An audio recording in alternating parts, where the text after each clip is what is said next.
জানতাম না গাই আসলে যে আজকে কোনো দেখা হবে। তো সবকিছু শেষ হয়ে গেছে, শেষ করে এখন আমরা আসলাম বিষ্ণুপদ ধামে। তো আমাদের কাজ শেষ, ভক্তি দিলাম। তো এখন ধীরে ধীরে চলে যাবো বাসার দিকে। বলছিলাম গাইস তোমার বাড়ি কোন জায়গা?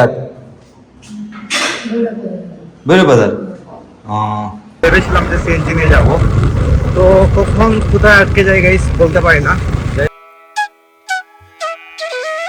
Hello everyone, welcome to my new blog. কেমন আছেন আপনারা সবাই? আই হোপ আপনারা সবাই ভালো আছেন, আমি ভালো আছি। আজকের ব্লগটা অনেক ইন্টারেস্টিং হতে চলছে। আপনারা অবশ্যই ভিডিওটি স্কিপ না করে ভিডিওর শেষ অবধি সাথে থাকবেন। গাইস দিন শেষে এখন সন্ধ্যা হয়ে গেছে আর আমি এখন ব্লগের ইন্ট্রোটা নিচ্ছি। মা আর আমি বসে গল্প করছিলাম, ভাবলাম যে ভিডিওর ইন্ট্রোটা নিয়ে নেই। সারাদিন গাইস ইন্ট্রোটা নেওয়া হয় নাই কারণ হচ্ছে গাইস সারাদিন আমি দোকানে আমি একাই ডিউটি করে যাচ্ছি। এখন একটু ফ্রি হলাম, আমাদের গোল্ডের দোকানের দাদাকে আমাদের গোল্ড প্লাসের শোরুমে রেখে আমি এখন আসলাম বাসায় এক কাপ ব্ল্যাক কফি খেতে। কারণ গাইজ একা একা দোকানে বসে বোর হচ্ছিলাম, কাস্টমার তো গাই সবসময় থাকে না, তাই মানে একটু বোর হয়ে গিয়েছিলাম, ঘুম চলে আসছিল, তাই চলে এলাম বাসায়। এসে এক কাপ ব্ল্যাক কফি নিয়ে নিলাম, ভাবলাম যে কফিটা খেয়ে যাই। এর ফাঁকে মায়ের সাথে গল্প করছি দিকে। তো গাইজ আপনাদের কিন্তু প্রচুর প্রচুর প্রচুর সাপোর্ট প্রয়োজন আমার। আমি কিন্তু রেগুলার আপনাদের জন্য ব্লগ তৈরি করে যাচ্ছি, আপনারা আমাকে বেশি বেশি করে সাপোর্ট করবেন। আপনাদের প্রচুর সাপোর্ট প্রয়োজন, আপনারা বেশি বেশি করে লাইক কমেন্ট করে শেয়ার করে আমার চ্যানেলটিকে সাবস্ক্রাইব করে আমাকে সাপোর্ট করবেন। আর গাইজ আপনারা লাস্ট ব্লগের আগের ব্লগে দেখেছিলেন আমাদের বাড়ি থেকে কাঁঠাল আসছিল, এই 4টা কাঁঠাল আসছিল গাইজ। 4টার মধ্যে দেখুন একটা রয়ে গেছে। দেখুন এই কাঁঠালগুলো গাইজ মানে তেমন একটা ভালো না। 4টার মধ্যে গাইজ আমি একটা রোয়াই খেতে পেরেছি, আর কোনো রোয়া খাই নাই। যদিও গাইজ শুধু আমি না, বাসার কেউই খান নাই মনে হয়। হ্যাঁ পারবেন কেটা? ও আচ্ছা গাইজ, আমাদের বিল্ডিং এ কাজ করে একটা মেয়ে আছে, ওকে দিয়ে দিছেন আর কি। মা বলছেন 2টা কাঁঠাল দিয়েছেন, কারণ আমাদের ঘরে কেউ খান না গাইজ এই কাঁঠালগুলো। মানে খান না বলতে, কাঁঠাল তো গাইজ এমনিতে স্বাস্থ্যের জন্য ভালো, কিন্তু খেলে হয় কি গরমটা বেড়ে যায় সত্যি কথা বলতে কি। তার যার কারণে আমাদের ঘরে কাঁঠালটা খুব কমই চলে আর কি। তাই একটা কাঁঠালই রয়ে গেছে, আমি জাস্ট এক পিস খেয়েছিলাম, খেয়ে দেখি যে না আমি খেতে পারবো না, আমার আর সহ্য হবে না খেলে। তো এটাই রয়ে গেছে। এটাই তো বানানি এটা বানানি গাইজ, মা বলছেন যে এটা ভালো আছে, তো রাত্রে খেয়ে দেখবো কি অবস্থা কাঁঠালের। তো guys good morning, this is next day morning. Guys দেখুন আমার পিছন দিকে অনবরত গাইজ বৃষ্টি হয়েই চলেছে। গতকালকে রাত্রি থেকে কিন্তু বৃষ্টিটা শুরু হয়েছিল, স্টিল নাও এখন পর্যন্ত বৃষ্টি থামার কোনো নামগন্ধই নেই গাইজ। তারপরও কিন্তু আমার কাজটা কিন্তু গাইজ আমি স্কিপ করি নাই, মানে আমার জিমটা স্কিপ করি নাই আমি। সকালে কিন্তু ঠিকই আমি জিমটা করে আসছি, যদিও গাইজ একটু ভিজে যেতে হয়েছে। তো কিছু করার নেই গাইজ, ভিজতে তো হবেই, জিম করতে চাইলে ভিজতে হবে, ওয়েদারের দিকে চেয়ে থাকলে হবে না। আর দেখুন গাইস বৃষ্টি কিভাবে হচ্ছে, গতকালকে রাত্রে থেকে স্টিল নাও বৃষ্টি হয়ে যাচ্ছে। অত আপনার ক্যামেরাতে পুরোপুরি দেখতে পাচ্ছেন না, এখন মোটামুটি গুড়ি গুড়ি বৃষ্টি আছে, মাঝে মধ্যে কিন্তু গাইস ঝুড়িটা শুরু হয়ে যায়। যাই হোক, বাবা বাথরুমে আছেন, স্নান করছেন, আর ভাই চলে গেছে ভাই টিউশনের থেকে। বাড়ি তো গাইস টিউশন আছি। আর গাইস আজকে ব্রেকফাস্টে দেখি মা কাঁঠাল খুলেছেন, বলেছেন দেখি। এই দিন গাইস কাঁঠাল মা খুলেছেন, যদিও গাইস সকালে খুলে রেখেছেন কাঁঠাল রুটি এগুলা। তো একটা খেয়ে দেখি গাইস, কাঁঠালটা আসলে কি মিষ্টি না, এটা খেলেই বুঝতে পারবো। তো গাইস এই যে কাঁঠালের ভেতরে যেগুলো থাকে না, এগুলো দেখলে যেমন কিরকম যেন লাগে আমার। মিষ্টি আছে গাইস, খুবই ভালো মিষ্টি কিন্তু। যাই হোক, আর এদিকে হাতটা একটু ধুয়ে নেই গাইস, হাতটা তো ভরে যায় কাঁঠাল খেলে গাইস, এমনিতে একটু হাত ভরে যায়, এটা কিন্তু আপনি মানে মেনে নিতে হবে। আর আমার দই আছে গাইস, আমার দইটা বের করতে হবে। দেখুন ফ্রিজের মধ্যে এরকম এক ডেক দই হয় কিন্তু আমাদের ঘরে প্রতিদিন। পুরোটার মধ্যে কিন্তু বেশিরভাগই আমি খেয়ে নিই, আমার জন্য বরাদ্দ থাকে বেশিরভাগ। দেখি মা দেখতেছি না। ও গাইস, মা ঠাকুর ঘরে জব করতেছেন, দেখুন ঠাকুরকে ভোগ দিয়েছেন মা। আমাদের গোপালকে আপনারা দর্শন করে নিতে পারেন। গোপাল, বৃন্দা দেবী মা এদিকে প্রার্থনা করছেন। আমি এখন ব্রেকফাস্টটা সারবো। আর গাইজ আজকে থেকে 6 মাস আগে আমাদের ভাগিনা তৃপ্তর একটা ভাই এসেছিল পৃথিবীতে।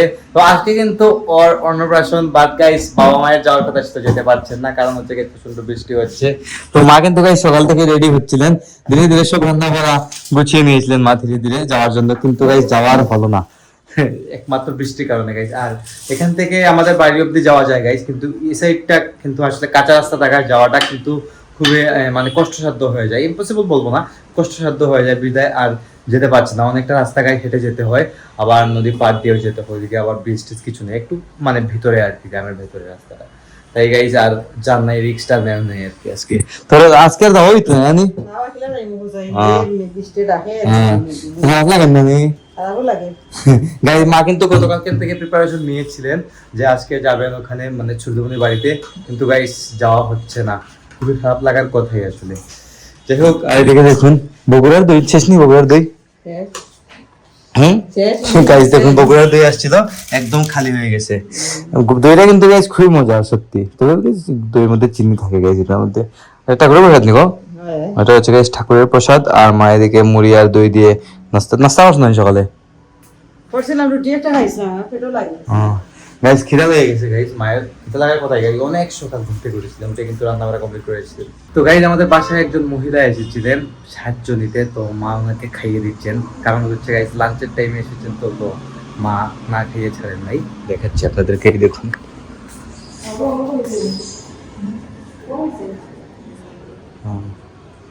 এটা দেখাই রে নিরামিষ, নিরামিষ না আজকে হচ্ছে মায়ের নিরামিষ। তোমার বাড়ি কোন জায়গা? বেরো বাজার হচ্ছে। যাই হোক গাইস, মা আমাকে খেতে দিয়েছেন, আর আমি এখন একটু বের হবো গাইস, যাবো রাজনগরের দিকে। হঠাৎ করে রিপন ভাই আমাকে কল করে বলছে যে যাওয়ার জন্য, জানি না কেন, হয়তো ইম্পর্টেন্ট কোনো কাজ না হলে গাইস এরকম আমাকে কল করে বলে না যেতে। তো আমি এখন বেরিয়ে পড়বো, দেখে আসি কি অবস্থা, মানে কেন ডাকলো আমাকে। তো যেতে গাইস 20 মিনিট লাগবে, আসতে 20 মিনিট লাগবে, আর ওখানে বেশি হলে 15-20 মিনিট থাকবো আর কি। তো যাই গিয়ে দেখি কি অবস্থা। তো গাইস এখন বেরিয়ে পড়লাম। গতকালকে রাত্রি থেকে বৃষ্টি হচ্ছিল, আপনাদেরকে বলেছিলাম, এখন আবার বৃষ্টিটা নেই গাইস। তাই আমি বাইকটা নিয়ে বের হলাম, তাইলে ভেবেছিলাম যে সিএনজি নিয়ে যাবো, তো কখন কোথায় আটকে যাই গাইস বলতে পারি না। যাই হোক এখন যাচ্ছি আমি তারা বাসার দিকে। তো গাইস আমি চলে এলাম তারা বাসায়, এসে কাজ চাললাম। আর রিপন ভাই আর্জেন্ট ডাকলো, কারণ হচ্ছে গাইস আজকে রিপন ভাইয়ের জন্য ফোনে রেখে এসেছি আমরা। যে গাইস এটা আর্জেন্ট ছিল আসাটা, তো আমি জানতাম না গাইস আসলে যে আজকে কোনে দেখা হবে। তো সবকিছু শেষ হয়ে গেছে, শেষ করে এখন আমরা আসলাম বিষ্ণুপদ ধামে। তো তারা দেখতে পাচ্ছেন এটা হচ্ছে বিষ্ণুপদ ধামের মন্দির, মেন মন্দির বিষ্ণু মন্দির।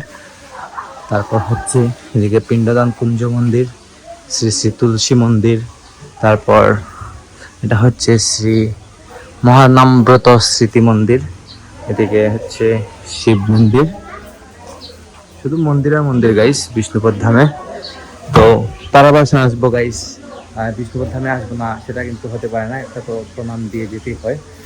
তা হচ্ছে গাইস পিণ্ডদানের জন্য সবথেকে উত্তম জায়গা আমাদের বাংলাদেশের মধ্যে, সেরা একটা জায়গা এই দাও গাইস।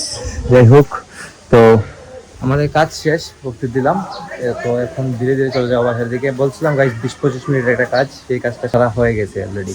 আর গাইস মন্দিরের ভেতরে কিছু সিনেমেটিক আপনাদের সাথে আমি শেয়ার করছি, তো সিনেমেটিকটা আপনারা এনজয় করুন। তো ততক্ষণে আমি চলে যাচ্ছি বাসার দিকে।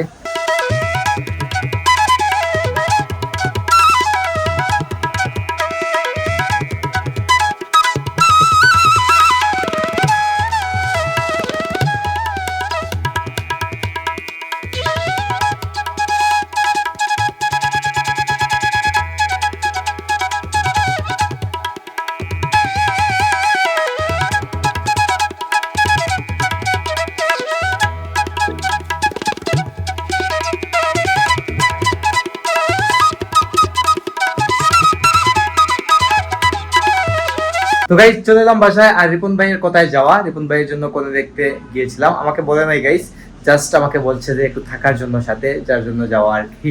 যাই হোক দেখেছে ও, দেখা যাক বাদ বাকিটা পরে বোঝা যাবে কি হয় না হয়। তো আমি এখন আসলাম বাসা, আজকের ব্লগটা আমি এখানে এন্ড করে দিচ্ছি। আপনারা আমাকে ফলো করতে চাইলে আমার ফেসবুক ইনস্টাগ্রামে ফলো করতে পারেন, আমার ফেসবুক ইনস্টাগ্রাম লিংক নিচে ডেসক্রিপশনে পেয়ে যাবেন। এন্ড আই হোপ আজকের ভিডিওটি আপনাদের ভালো লেগেছে। ভিডিওটি ভালো লাগলে অবশ্যই লাইক করবেন, কমেন্ট করবেন, শেয়ার করবেন, এবং চ্যানেলে নতুন হলে সাবস্ক্রাইব করে আমাকে সাপোর্ট করবেন। দেখা হচ্ছে নেক্সট ভিডিওতে, ততক্ষণ ভালো থাকুন, সুস্থ থাকুন। Thank you so much for watching.